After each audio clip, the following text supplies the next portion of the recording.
Welcome back, everyone, to Aspire to Lead, where we will be discussing the visions, inspirations, and experiences from top educational leaders. My name is Joshua Stamper, and you can connect with me on Twitter or on Instagram at Joshua_Stamper.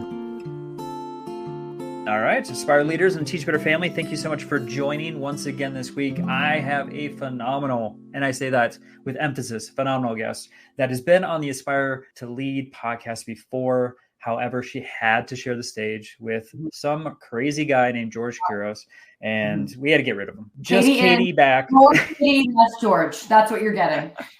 That's what you're getting. The full package here. So Dr. Katie Novak, thank you so much for being on Aspire to Lead for a second time. Thank you. I'm super happy to be here. Oh, I loved our conversation last time, and I'm super excited to talk about universal design a little bit more. And you are doing some phenomenal things in education. I swear I see on social media all the time just what you and your team are doing. So excited to share with the audience too about some of the projects that you've got going on. But before we dive into these important topics, I'd love to have you share out once again about your educational and leadership journey. Okay, I would love to. The quick and dirty answer here is that I was a classroom teacher for 12 years. I taught middle school and high school English, and that is where I saw myself forever. I loved teaching kids. I wanted to be in the classroom, and I had this really amazing opportunity as a teacher to be trained in universal design for learning by CAST. They're the UDL mothership. Essentially, they coined the framework in the 1990s, and I was trained by the founders of CAST in universal design for learning. And it totally rocked my world as a classroom teacher. Just the way to approach planning, the way to co-create a learning environment with kids. I was so hooked. And as a component of the professional development, the powers that be at CAST came out to observe my 7th grade classroom. And they were like, "You're doing really cool things with students. Would you come and share this maybe at a UDL symposium?" And I was like, "Ooh, I mean, sure, I guess so. I mean, I can talk about what I'm doing. It's not the way, but it's a way, and I've found success." So the first time I presented in front of adults, it was at the Harvard University International UDL Symposium. And I come in and talk about what I'm doing in 7th grade, and people were coming up to me saying, "Do you have a business card?" I'm like, "For what?" Like, what? I don't need a business card, right? And they're like, "Do you come to other districts?" I'm like, "When? I work full time." So the reason that I went into leadership was because I had so many really cool opportunities to work with districts all around the world on UDL, but I didn't have the time to do it. And so I realized that if I went into leadership and had an administrator contract, it gave me more flexibility to be able to work and share this knowledge. And so I was a reading coordinator, a Title I director, and then I was an assistant superintendent of schools for 6 years, which allowed me truly the best of both worlds, to be able to lean into the leadership work, to support educators who are the most important resource we have in our schools, and to be able to do that outside the district. And then the balance got shifted a little bit too much, and I had to make a choice. But I am so glad that I spent nearly 20 years in public education and continue to collaborate with people all over the world who are continuing to do this work. But nothing quite will be the same as having my own 7th grade English classroom and loving on those scholars, because there's something really magical that happens in classrooms. Oh, middle school is my favorite. I mean, that's where I spent my world, and 7th graders are. It's never a dull day in that classroom, that's for sure. I have 7th graders now as kids, so it's like I'm living in magic. Yeah, it's actually, as a parent, it's great practice with that age group specifically. But I want to go back to universal design, because you said UDL is something that you were educated on, you brought to the classroom, found a lot of success in that. And I think universal design is a term that's used more often now. However, I'm guessing that folks may not know what that definition is and what it looks like in the classroom. So if you wouldn't mind, Katie, just kind of, again, use that as our baseline of our conversation. What is universal design for learning? Okay. So I love that question. And we're going to do it real simple here. First, we want to design learning universally. That means we want to design learning so everyone can learn. And if we want to design learning so that everyone can learn, we have to realize that we have a lot of different needs, a lot of different strengths, a lot of different challenges, and we're incredibly unique and always changing. And so the idea is that one size fits all is simply not going to allow everyone to learn. So I'm going to give you an analogy to start talking about this, and then we can dive into what it looks like in the classroom. I want you to imagine that we're going to have a super amazing post-podcast cocktail party.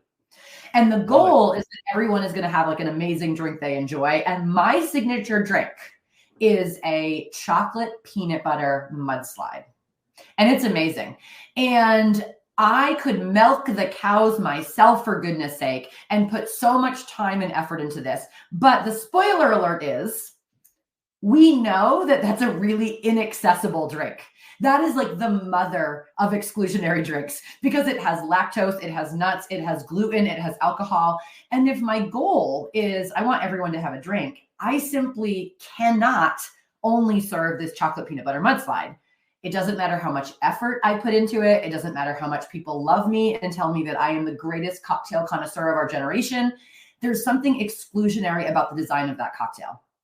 And so I think a lot of the times as educators, we're spending so much time trying to create something, and it's so thoughtful and it's so creative, and we're putting in so much effort. We're milking the proverbial cows, and then we create this lesson, and we have so many kids who are not making progress, who are not engaged, who are not learning at high levels. And teachers are working way too hard for that. So the idea of universal design is, what really is the goal? Everyone has a drink. If I didn't provide flexibility, what would be the barriers? And I say, well, I know a lot of people are not drinkers. There's a lot of people who are lactose intolerant. There's a lot of people who are gluten sensitive. So instead, if I want to design a cocktail party for everyone, how about I'll make my mudslides because they're awesome. And then I'm going to have some water, maybe some beer, some coffee, and then it will be BYOB. And in that, I have designed something that would work for everyone. And that's really what universal design for learning is all about, which is, what is the goal? What are the potential barriers to reaching the goal? And how do you provide flexible options so that every single person can get what they need to meet that goal? And so a lot of people think of it as designing a lesson for every individual student, as opposed to just knowing that variability and barriers are predictable, and that simply by having options to say, this is what the goal is. I've thought about some potential barriers. I want you to have a BYOB option in case I didn't recognize a barrier. And let's really think about, what are the options? How do we put this together so that all of us can move in the right direction? So I think sometimes we think of it as just being like choice. So I'm going to talk to you about why choice is not the lens. Because let's say that one of our besties comes who both has a nut allergy and doesn't drink alcohol. And I'm like, here's my chocolate peanut butter mudslide signature. And the person says, oh, I'm so sorry, Katie, I'm not a drinker and I have a nut allergy. And I say, oh, that's no problem at all. Do you want it in a blue cup or a red cup? I'm sorry. I want to make sure you have more choices. Do you like a metal straw or do you like a bamboo straw? Obvious answer is the metal straw. Do you want shaved chocolate or do you want some drizzle chocolate? I could give you a million options and choices, but if I don't eliminate the barrier, you're excluded. And that's really the meat of that framework. Firm goals, flexible means based on variability, and we allow learners to be more self-aware, to make choices for themselves. And then we navigate and coach and provide feedback until everybody is moving in the direction they need to move. Okay, so I want to talk about it as a leadership lens, because obviously you were a classroom teacher, but then you've moved up in the ranks. And I'm guessing that your passion and seeing success within the classroom using this strategy had allowed you the opportunity to get folks on board to implement this in the classroom also. So taking that higher viewpoint, if you will, to try to get this implemented maybe campus-wide or district-wide, what were some of the challenges that you saw in trying to get this as a universal practice for UDL or universal design of learning? I think the biggest selling point, and if we're talking to leaders here, aspiring leaders, people need to experience it. So let's talk about a one-size-fits-all faculty meeting. We all come in, we all sit down in like the same kind of clump area. Yeah. We are given a death by PowerPoint. We maybe have a hard copy of an article that we all must read and we all must highlight, and then we must have a discussion. And my first question is, what is actually the goal here? Is the goal that we maybe learn more about universal design for learning? Because if that's the case, when everybody comes in, I'm going to say, let's just take 5 minutes to frame our goal for today. I want to give you time to think about what you already know about universal design for learning. And then there's going to be some options for you to explore and to learn more, and then share what you've learned and what questions you still have so I can plan the next meeting. So feel free to stand, feel free to have a seat. We'll spend about 5 minutes here, and then you're going to decide how this meeting is going to work best for you. And so maybe I share what I just shared about the analogy. And then I say, now I want you to have an opportunity to learn more about what it means. So you can either read this article. I have some hard copies here if you want to annotate it, if you want to go outside, sit under a tree. I also have it digitally, which will allow you to enlarge it, to translate it, to annotate it. I've maybe recorded my voice so that you can go for a walk and listen to it. We've been in class all day. I have a couple of videos that you might watch. I have some bags of popcorn over here and a microwave if you want to grab that and then head to your classroom. But ultimately, I want you to learn more about what universal design for learning is. So I want you to think about, what do you need right now? Do you need to just get out of here and go for a walk? Do you want to watch a video with your colleagues? There's a couple of videos to choose from.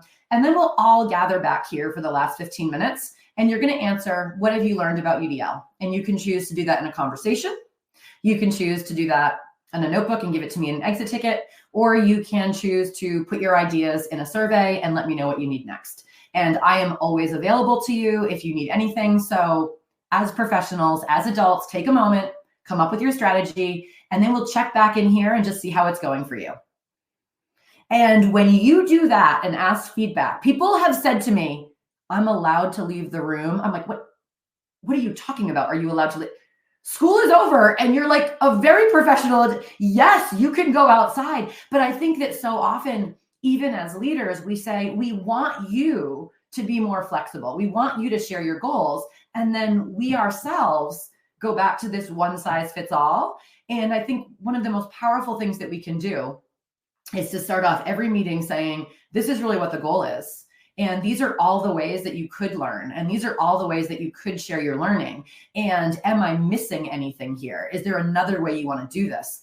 And, tens of thousands of pieces of feedback that I get from educators, it's 97% positive of saying, I actually learned something here for my own practice. And when you work with tens of thousands of people, having a 97% agreement rating with this, really improved my development as an educator is exceptional. But it's not because of what I'm doing. It's what I'm allowing people to do, because I believe in their autonomy. I believe in their own understanding of themselves, and I want to be there to support them. This podcast is a proud member of the Teach Better Podcast Network. Better today, better tomorrow, and the podcast to get you there. You can find out more at teachbetter.com/podcasts. Now let's get back to the episode. All right. I think this is a perfect bridge for building autonomy, right? So going from staff to now back to students, and shifting that. You had talked about, and I love this analogy of your cocktail party and having folks bring their own drinks, right? So, if students are bringing their own drinks, what does that look like in the classroom? And how can our, teachers shift of having kind of that traditional model to now a student-led environment for building autonomy?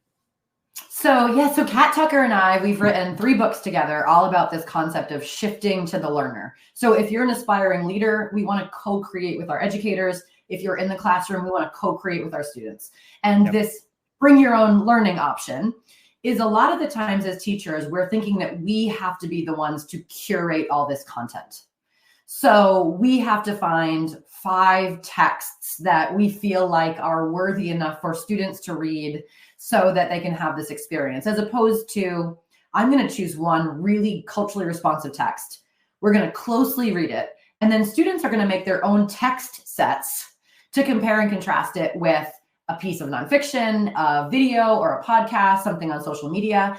And so I want to really focus on, how do I help students to understand, how do you find a high quality video that is accurate? How do you look at it through the lens of the author's kind of purpose or the producer's purpose? And a lot of the times it's us trying to say, here are all the resources that you can choose from, as opposed to, here's a really high quality resource. And I want you to understand and make connections between and among this resource that we're all going to share. And I can make it really accessible because you can read it, you can listen to it, we can activate background knowledge. But I want you to find something that is authentic, that is relevant, that is meaningful, that pairs it. And so here is a checklist of questions that you can ask to determine, is this rigorous? Is this high quality? And I'm going to model with you what that might look like. And now take out your devices, work alone or together. You can use this scaffold if it's helpful. And I'm going to go around and check in with you. If you're feeling really overwhelmed, you have the option to start over here with me. I'll help you get your first one and we'll do it together. But ultimately, you as a learner can find your own learning resources. And I think a lot of times we're taking our nights that should be spent watching Schitt's Creek and, having some relaxation time and eating dinner. And instead we're going online trying to find all of these different resources when in fact, students are capable of their own learning. Even thinking about preschoolers, we're going to be learning about setting and we might have a shared story, but let's go and talk to our friend, the librarian. And I want you to find a book that you have it just speaks to your heart. It brings you to your come from place. And then we're going to compare the setting of what we're doing to the setting outside and where we have recess and the setting of the book that you chose, as opposed to us making decisions for students and learners that they're fully capable of making themselves in really responsible ways if we give them the strategies and feedback for how to do that. Katie, I didn't think I could like you anymore, but the Schitt's Creek reference is huge. I mean, we're best friends now. Well, I want to go back to your book because this is exciting. You have a brand new book, like you said, with Caitlin Tucker. And so will you just share a little bit about that resource? And, I know you touched on it a little bit, but Shift Writing into the Classroom with UDL and Blended Learning is the title. And I would love for folks to check this resource out. So, why did you write it and what can help them with specifically these topics of UDL and blended learning? Okay, so one of the things that has rocked the education world is the robots are getting like really smart. Your ChatGPT, hard, yes. Artificial intelligence. And what we have seen is some really significant steps backwards in terms of using innovative, disruptive technology because there's a fear of the technology. And so in COVID, people were making a lot of leaps and strides of using voice to text and using things like Grammarly and doing a lot of peer review. And a lot of people are thinking that it's such a big distraction that we have to eliminate it as an option. So there's a lot more blogs I'm reading about all students have to handwrite. And the thing is that's incredibly ableist and it's incredibly exclusionary because there are many learners, if we're going to be inclusive, that don't have the fine motor skills, might be struggling with dysgraphia. Goodness gracious, you could just break your wrist, right? We cannot go back to one size fits all ways to produce writing because it's allowing kind of the war of the robots. Like we're going to lose if we just put our heads down, right? Instead, it's like, how do we leverage these technologies as a way to be really efficient? So we wrote this book talking about the importance of doing more work in the classroom or doing more work in faculty meetings with educators to say, this is an incredible tool for efficiency. And we want to talk to you about all the really great ways that you can do it without the robots negotiating what you know to be best for kids, what you know is your voice, what you know is your understanding of content. Because I think there is the potential of just kind of laying down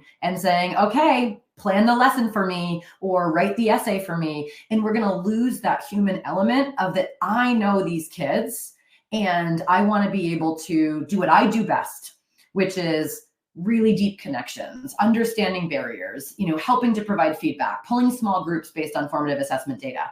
But in order to do that, I really need to do a lot of the cognitive human work first of like, what really is it that all students have to know and do? And what does success look like at grade level? And what is the success criteria? And what are the non-negotiables?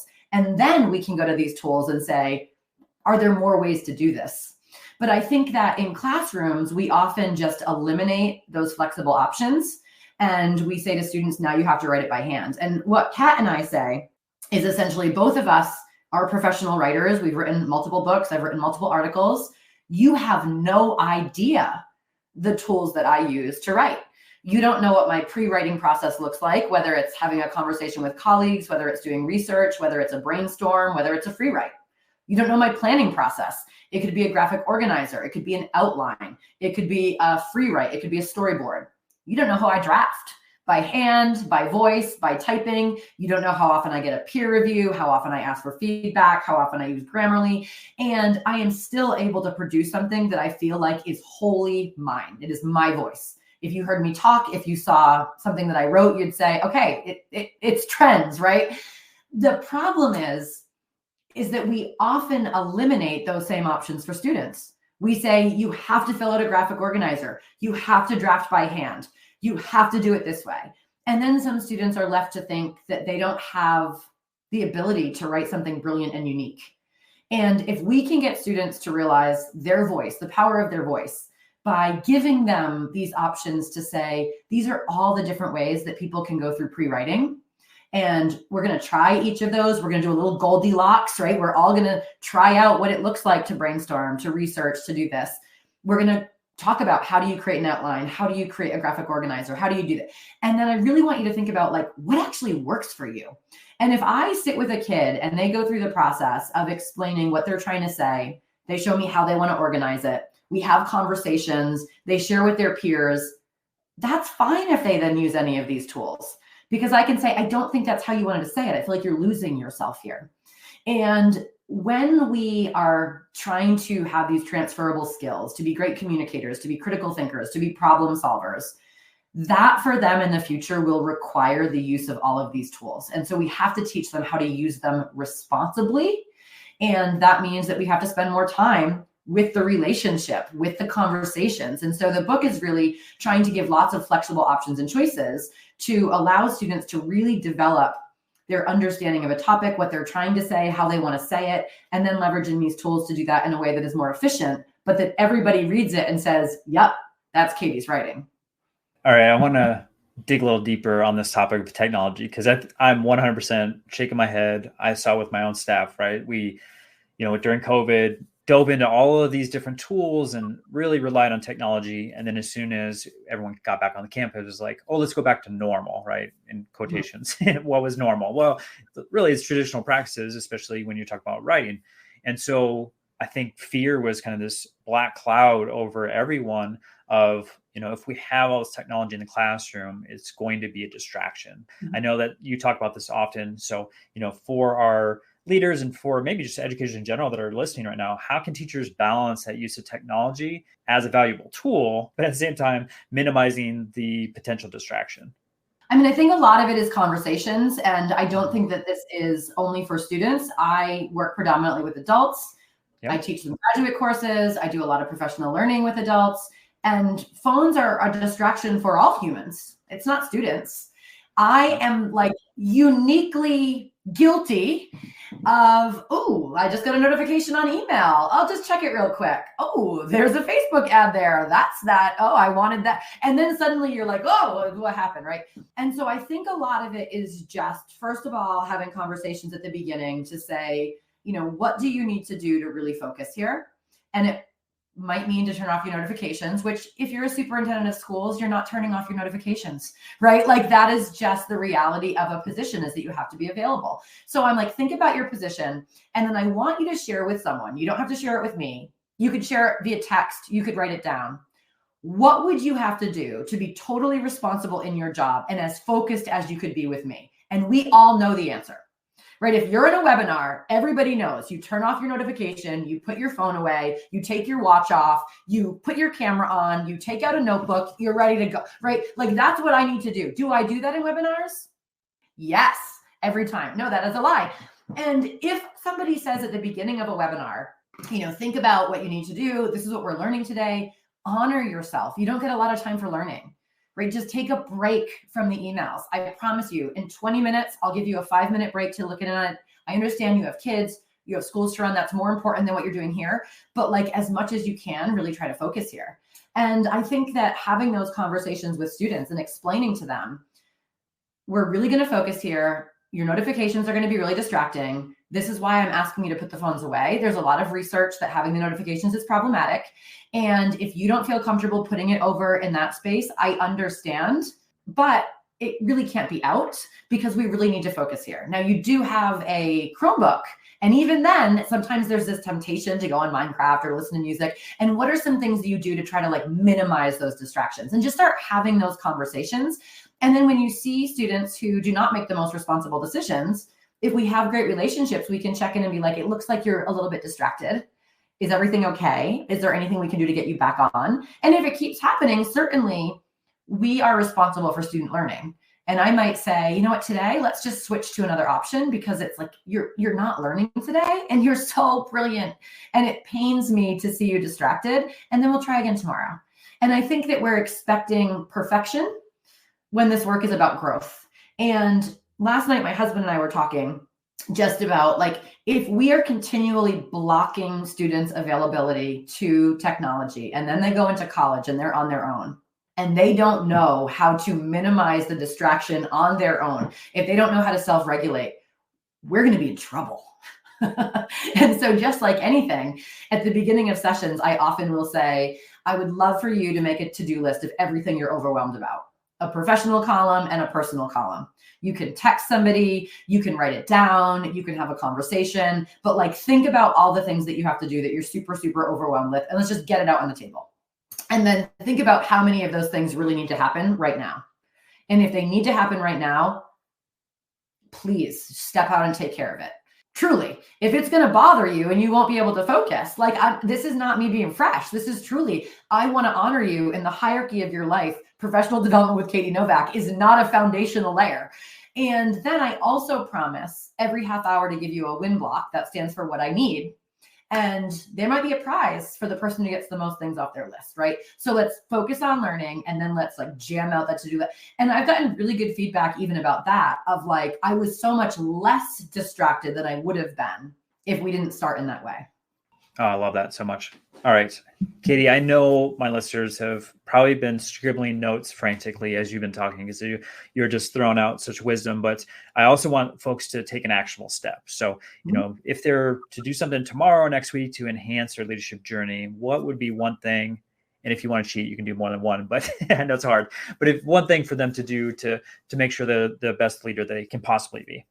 I think that the most important thing as leaders is that we really think about why we're doing everything we do. Yep. That UDL is about firm goals and flexible means. And I feel like sometimes as leaders, we do things on a hamster wheel. We have a faculty meeting because we have a faculty meeting. We have PLCs because we have PLCs. And it's kind of being just, your schedule is your master more than what really is the purpose of our time together. And if we can step back and we can say, what really is the purpose of this time together? And do we all have to be in a room, sitting in chairs, looking in the same direction for us to meet the goal of that time? And sometimes if there is no goal, then that is going to be a problem. Where, on Monday, for example, we end up doing a lot of PD Design Jam work with me and my colleagues. And, the week before, I always kind of check in, this is the goal of our time together. Is there anything that comes up? And nothing really came up. And I said, the point of these PD Design Jams is really for us to do some things collectively to get some work done.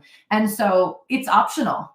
If you feel like you want to get some work done, then I would love to see you. But honestly, if you feel like it's more important for you, and I think that sometimes we just have to remember the humanity of this work. This is not a factory model anymore. We have to stop treating it like it is one.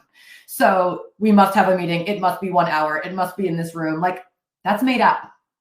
That is literally made up. And if you remember, like, what really is the goal here, we might give an option of where teachers are. We might give an option of how they learn. We might give an option of how they work together. And there's something that's so incredibly amazing for culture when you say, for instance, we're learning a new grade book. We adopted a new grade book. And the purpose of our time together in tomorrow's faculty meeting is for you to feel really confident in using the grade book. Some of you are super tech savvy, and the thought of sitting in a room with a presenter taking you through step by step is painful. So there's going to be 3 options. You can come here, we'll have the presenter, they'll take you through step by step. Some of you just might want to go to a computer lab. The computer tech specialists also knows how to do it. They're there to troubleshoot. You're welcome to stay in your room. The non-negotiable is everybody has to have their grades posted by the end of the week. So really think about what you need. We're here to support you. And people are like, wait, what? We can stay in the room. And I think it just comes down to what really is the goal, and is there another way to reach it? And I think when we say to educators, like, we know your time is valuable, it is a bigger problem than money, right? Our lack of time. And I want to respect your time. And this is the purpose of this time together. And this is essentially, these are your options for how you're going to meet that goal. And I think that goes a really, really long way. Such great advice, Katie. So I want my audience to connect with you as soon as possible. So is there a website or social media that you tend to drive people to get connected as soon as possible? Our website is novakeducation.com. My last name is Novak, Novak. So Novak Education, we have a ton of blogs. We have some self-directed courses. There's lots of different resources and book club guides for the books that I've written, and really focused on how do you universally design a book club. So there's some really good resources there. On social media, I'm on all the things. I'm on LinkedIn, I'm on Instagram, I'm on Twitter. Usually my name is Katie Novak, UDL, but I'm very easy to find. So please reach out. I love to hear from all educators and aspiring leaders. And again, I think a lot of the times our work is like, how do we do this perfectly? There's no such thing. It's like, how am I going to show up tomorrow better than I showed up today? What's something that I can do to make people feel like this work is possible, that they're valued, that they understand their impact? And that means really coming back and saying, what really are our goals? And what are some of the assumptions I've made about maybe there's only one way to reach those goals? And that's like artificial and not authentic. And when we work with teachers, even if I don't know how to do that flexibility, I might say, I need help. What type of flexibility could we offer so that everyone's still working towards this goal? The goal is non-negotiable, but what do you need in terms of support, in terms of pathways, in order to be able to show up as your best teacher self? Yeah, definitely head over to novakeducation.com. And then if you head over to my website, joshsniper.com, I'll have all of Katie's social media links there for you. It's literally click and go follow. And then we'll also have books in regards to the many resources that Katie and her co-authors have written. It's a very long list of wonderful, amazing resources that you can find. And yeah, reach out to Katie too if you have any questions, or if you want to take that first step. Maybe you've already started UDL in your classroom or on your campus, and you are wanting some additional support to get this kicked off even in a better way. Katie is an amazing resource for you. So please head over to her website, buy her books, connect with her. I guarantee that you're going to be a better educator for it. With that, Katie, thank you so much for not only what you're doing in education with this work, which is so important, but also just your time today on Aspire to Lead. Thank you so much for having me. Anytime.